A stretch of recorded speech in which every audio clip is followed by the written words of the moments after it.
पाकिस्तान की नई साजिश प्लान 5 अगस्त, कश्मीर पर भारत विरोधी एजेंडा का खाका तैयार।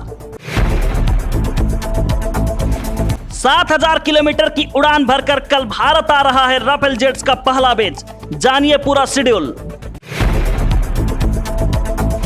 उत्तराखंड की एक चिट्ठी को लेकर नेपाल में मची हंगामा। ऑक्सफोर्ड वैक्सीन मानव परीक्षण का आखिरी ट्रायल, भारत में 5 जगहों का चुनाव। अरब सागर में हलचल से टेंशन, दिल्ली समेत 4 राज्यों में भारी बारिश का अलर्ट। स्वागत है आपके अपने न्यूज चैनल दी प्रोफेशनल गाय में। अगर आप इस चैनल में नए हैं तो सब्सक्राइब कीजिए और बेल आइकन को दबाइए दिन भर की 10 बड़ी खबर सबसे पहले देखने के लिए। जम्मू कश्मीर से अनुच्छेद 370 हटाए जाने की चोट इमरान खान और पूरे पाकिस्तान के दिमाग पर कितनी गहरी लगी है, इसका अंदाजा आप इस बात से लगा सकते हैं कि इमरान खान कश्मीर कश्मीर तो चिल्ला पाते हैं, लेकिन चाहकर भी कुछ नहीं कर सकते। अब जबकि 5 अगस्त को कश्मीर से अनुच्छेद 370 हटाए जाने के 1 साल पूरे होने जा रहे हैं, तो इमरान खान और पाकिस्तान की फौज ने भारत के खिलाफ दुष्प्रचार करने के लिए पूरा एजेंडा तैयार किया है। पाकिस्तान के सूचना प्रसारण मंत्रालय को सभी प्रमुख उर्दू और अंग्रेजी अखबारों में स्पेशल पेज के जरिए कवरेज करवाने का काम सौंपा गया है। इसके अलावा ये भी तय किया जाएगा कि 5 अगस्त को सभी पाकिस्तानी न्यूज चैनलों का लोगो ब्लैक कर दिया जाए। पाकिस्तान में सभी चैनलों को कश्मीर पर विशेष कार्यक्रमों को प्रसारित करने का निर्देश दिया गया है। कश्मीरियों के लिए एक विशेष गीत भी तैयार किया गया है। बहुचर्चित राफेल डील के तहत फ्रांस से भारत को मिलने वाले राफेल फाइटर जेट्स के पहले बैच ने सोमवार को भारत के लिए उड़ान भर दी थी। पहले बैच में फ्रांस से 5 राफेल विमान भारत आ रहे हैं। ये विमान बुधवार को हरियाणा के अंबाला एयरफोर्स स्टेशन पहुंचेंगे। अगले महीने इनका भारतीय वायुसेना में इंडक्शन किया जाना है, यानी अगले महीने से यह फाइटर जेट्स औपचारिक रूप से भारतीय वायुसेना में शामिल हो जाएंगे। बता दें कि दोनों देशों के बीच 2016 में 59,000 करोड़ की राफेल डील हुई थी, जिसके तहत भारत ने फ्रांस से 36 राफेल फाइटर जेट खरीदे थे। इन फाइटर जेट्स को फ्रेंच एविएशन कंपनी दसा ने बनाया है। इन 36 विमानों से पहले 5 विमान बुधवार को भारत पहुंच जाएंगे। नेपाल में उत्तराखंड के पिथौरागढ़ प्रशासन की ओर से भेजे गए एक पत्र को लेकर विवाद छिड़ गया है। धारचूला के एसडीएम अनिल कुमार शुक्ला ने एक पत्र लिखकर नेपाल से अपील की है कि नेपालियों को भारतीय क्षेत्र में अवैध तरीके से घुसने से रोके। नेपाली मीडिया की रिपोर्ट के मुताबिक पत्र में कहा गया है कि गुंज, कालापानी और लिम्पियाधुरा में नेपाली चोरी छिपे घुस रहे हैं। भारत की ओर से नेपाल को लिखे खत में कहा गया है कुछ समूह अवैध तरीके से सीमा पार करने की कोशिश कर रहे हैं और मीडिया का ध्यान खींचने के लिए गुंज, कालापानी और लिम्पियाधुरा में घुस रहे हैं। इससे दोनों देशों के प्रशासनों को परेशानी हो रही है। इसलिए आपसे अनुरोध है कि आपको इस तरह की कोई भी जानकारी मिले तो हमें तुरंत सूचना दे। देश में कोरोना वैक्सीन के मानव परीक्षण के लिए 5 जगहों को चुन लिया गया है। ऑक्सफोर्ड एस्ट्राजेनेका कोविड-19 वैक्सीन के मानव परीक्षण का आखिरी और तीसरे चरण का ट्रायल होना है। बायोटेक्नोलॉजी विभाग की सचिव रेणु स्वरूप ने इसके बारे में जानकारी दी। रेणु स्वरूप का कहना है कि ऐसा करना जरूरी था क्योंकि भारत को वैक्सीन देने से पहले देश में डेटा का होना बहुत जरूरी है।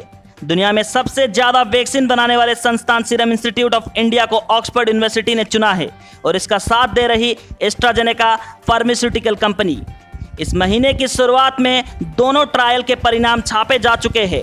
रेणु स्वरूप का मानना है कि बायोटेक्नोलॉजी विभाग भारत में कोरोना की वैक्सीन को लेकर किए जा रहे प्रयासों का हिस्सा है, चाहे इसकी फंडिंग की बात हो या रेगुलेटरी क्लियरेंस के लिए दी जा रही सुविधाओं की बात हो। अरब सागर और बंगाल की खाड़ी में होने वाली हलचल ने टेंशन बढ़ा दी है। मौसम विभाग के मुताबिक दिल्ली समेत 4 राज्यों में भारी बारिश की वजह से बाढ़ जैसी स्थिति उत्पन्न हो सकती है। भारत के मौसम विभाग ने 29 और 30 जुलाई को राष्ट्रीय राजधानी में भारी बारिश का अलर्ट जारी किया है। दरअसल अरब सागर और बंगाल की खाड़ी में होने वाली हलचल ने टेंशन बढ़ा दी है। यहाँ से आने वाली हवा का असर पूरे हरियाणा, दिल्ली एनसीआर, पश्चिम यूपी और उत्तर पूर्व राजस्थान तक दिखेगा। इन इलाकों में भारी बारिश की चेतावनी जारी की गई है। बता दें कि अरब सागर और बंगाल की खाड़ी में बनने वाली स्थिति के कारण इन क्षेत्रों में भारी से बहुत भारी वर्षा भी हो सकती है। पीएम मोदी आज करेंगे नोएडा, मुंबई, कोलकाता में उच्च क्षमता वाली कोविड-19 जांच केंद्रों का शुभारंभ। प्रधानमंत्री नरेंद्र मोदी आज नोएडा, मुंबई और कोलकाता में उच्च क्षमता वाली कोविड-19 परीक्षण सुविधाओं का शुभारंभ करेंगे। जिससे देश में परीक्षण करने की क्षमता बढ़ेगी, बीमारी की शुरुआती पहचान हो सकेगी और समय रहते उपचार करने में तेजी आएगी। संघाई के काफी नजदीक उड़ा अमेरिकी लड़ाकू विमान, दोनों देशों में बढ़ सकता है तनाव। अमेरिका और चीन के बीच दिन ब दिन बढ़ती तल्खी के बीच एक ऐसी खबर सामने आई है जिसके बाद दोनों देशों के बीच तनाव और भी बढ़ सकता है। दावा किया जा रहा है कि अमेरिकी लड़ाकू विमान चीनी शहर संघाई के काफी करीब पहुंच गया। इस समय दोनों देशों के बीच कई मसलों पर तनाव चल रहा है। हाल ही में दोनों देशों ने एक दूसरे के दूतावास तक बंद कर दिए थे। इस बीच अमेरिकी नौसेना की हिंद प्रशांत महासागर में गतिविधि भी बढ़ी है, इसलिए अमेरिकी लड़ाकू विमानों का संघाई के करीब जाना चर्चा में बना हुआ है। सोनू सूद ने खेत जोतने वाली बहनों के लिए भेजा ट्रैक्टर। आंध्र प्रदेश के चित्तूर जिले के एक गांव में दो बेटियां अपने पिता की खेत जोतने में मदद कर रही थी। उनका हल जोतने वाला वीडियो सोशल मीडिया पर वायरल हो गया था। इसके बाद बॉलीवुड अभिनेता सोनू सूद सामने आए और इस परिवार के लिए एक ट्रैक्टर भिजवा दिया। इससे पहले भी सोनू सूद ने मुंबई में फंसे सैकड़ों मजदूरों को उनके घर पहुंचाने में मदद की थी। बाघों की गणना में बना गिनीज वर्ल्ड रिकॉर्ड, केंद्रीय मंत्री ने आज जारी की रिपोर्ट।